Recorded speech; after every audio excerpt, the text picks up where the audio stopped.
രണ്ട് വാഹനങ്ങൾ ഒരേ സമയം നിയന്ത്രിക്കുന്ന ആളുകളെ കുറിച്ച് നിങ്ങൾക്കറിയോ? പല ആളുകൾക്കും ഇതുപോലെ ഒരു അനുഭവം ഉണ്ടായിട്ടുണ്ടാവും. നമ്മുടെ വാഹനം നമ്മൾ ഓടിച്ചുകൊണ്ടിരിക്കുമ്പോൾ നമ്മുടെ ഡ്രൈവിംഗ് സീറ്റിലിരിക്കുമ്പോൾ മറ്റൊരാളെ നമ്മുടെ വാഹനം നിയന്ത്രിക്കാൻ അനുവദിക്കരുത്. ഞാൻ എൻ്റെ അനുഭവത്തിന്റെ അടിസ്ഥാനത്തിലാണ് ഈ ഒരു കാര്യം നിങ്ങളോട് പറയാൻ ആഗ്രഹിക്കുന്നത്. നല്ല പ്രധാനപ്പെട്ട ഒരു സിഗ്നലിന്റെ അരികെ നിൽക്കുന്ന സമയത്ത് വാഹനങ്ങളൊക്കെ ഇങ്ങനെ സിഗ്നൽ ഓപ്പൺ ആയതിനു ശേഷം ഇങ്ങനെ സ്ട്രൈറ്റ് പോയിക്കൊണ്ടിരിക്കുന്നുണ്ട്. തൊട്ടടുത്തുള്ള ഫ്രീ റൈറ്റിൽ മറ്റൊരു വാഹനം മെയിൻ റോഡിലേക്ക് കയറാൻ വേണ്ടിയിട്ട് ഇങ്ങനെ നിൽക്കുന്നുണ്ട്. അതിന്റെ പിന്നിൽ മറ്റൊരു വാഹനം വന്നിട്ട് ഹോൺ അടിച്ചുകൊണ്ടിരിക്കുകയാണ്. വളരെ നിരന്തരം, വളരെ തുടർച്ചയായിട്ട് ഇങ്ങനെ വളരെ നമ്മൾ കേൾക്കുന്ന ആളുകൾക്ക് അരോചകമായിട്ടുള്ള രീതിയിലുള്ള ഹോൺ അടിച്ച് ഇങ്ങനെ കൊണ്ടിരിക്കുകയാണ്.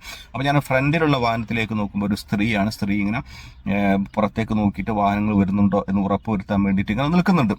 ഈ ഒരു സാഹചര്യം നമ്മൾ പ്രത്യേകം ശ്രദ്ധിക്കേണ്ട കാര്യമാണ്. നിങ്ങൾക്ക് ഇതുപോലെ ഒരു അനുഭവം ഉണ്ടാണെങ്കിൽ, നിങ്ങൾ ഇതുപോലെ ഏതെങ്കിലും സിഗ്നലിന്റെ അരികെ ഇങ്ങനെ മെയിൻ റോഡിലേക്ക് കയറാൻ വേണ്ടി നിൽക്കുന്നു, മറ്റൊരു വാഹനം നിങ്ങളുടെ ബാക്കിൽ വന്നിട്ട് ഹോൺ അടിക്കുന്നു എന്നുണ്ടെങ്കിൽ നിങ്ങൾ ചെയ്യേണ്ടത്, നിങ്ങൾ ഒരിക്കലും ആര് തന്നെ നിങ്ങളുടെ ബാക്കിൽ വന്നിട്ട് ഹോൺ അടിച്ചാൽ നിങ്ങൾ അത് ശ്രദ്ധിക്കേണ്ട കാര്യമില്ല. നിങ്ങൾ ശ്രദ്ധിക്കേണ്ടത്, നിങ്ങൾ ഗ്ലാസ്സിലൂടെയോ നിങ്ങളെ സൈഡ് ഗ്ലാസ്സിലൂടെയോ അല്ലെങ്കിൽ പുറത്തേക്കോ നോക്കിയിട്ട് നിങ്ങൾ കയറാൻ ഉദ്ദേശിക്കുന്ന ആ ട്രാക്കിലൂടെ മറ്റു വാഹനങ്ങൾ വരുന്നുണ്ടോ ഇല്ലയോ എന്ന് ഉറപ്പ് വരുത്തിയതിനു ശേഷം മാത്രമേ നിങ്ങളുടെ വാഹനം അവിടുന്ന് നിങ്ങൾ എടുക്കാവൂ. നമുക്ക് നമ്മുടെ ജീവിതത്തിൽ ഏറ്റവും കൂടുതൽ ക്ഷമയും സംയമനവും ഉണ്ടായിരിക്കേണ്ട സന്ദർഭങ്ങളിൽ ഒന്നാണ് നമ്മൾ ഡ്രൈവിംഗ് ചെയ്തുകൊണ്ടിരിക്കുന്ന സമയം. ഈ സമയത്ത് നമ്മൾ ഏറ്റവും കൂടുതൽ ക്ഷമാശീലങ്ങളായിരിക്കണം.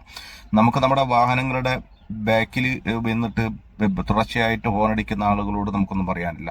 നിങ്ങളുടെ വാഹനങ്ങളുടെ ബാക്കിൽ ആരെങ്കിലും വന്ന് ഇതുപോലെ ഹോണടിക്കുകയാണെങ്കിൽ നിങ്ങൾ ക്ഷമിക്കണം. നിങ്ങൾ ആ ഭാഗത്തേക്ക് ശ്രദ്ധിക്കേണ്ട കാര്യമേ ഇല്ല. നിങ്ങൾ ശ്രദ്ധിക്കേണ്ടത് നിങ്ങൾ കയറാൻ ആഗ്രഹിക്കുന്ന ട്രാക്കിൽ വാഹനങ്ങൾ വരുന്നുണ്ടോ എന്ന് നിങ്ങൾ ഉറപ്പുവരുത്തിയതിനു ശേഷം മാത്രം നിങ്ങൾ വാഹനങ്ങൾ എടുത്താൽ മതി. അതുകൊണ്ടാണ് ഞാൻ ആദ്യം പറഞ്ഞത്, നമ്മുടെ വാഹനത്തെ നിയന്ത്രിക്കാൻ മറ്റൊരാളെ അനുവദിക്കരുത്. ഓക്കെ.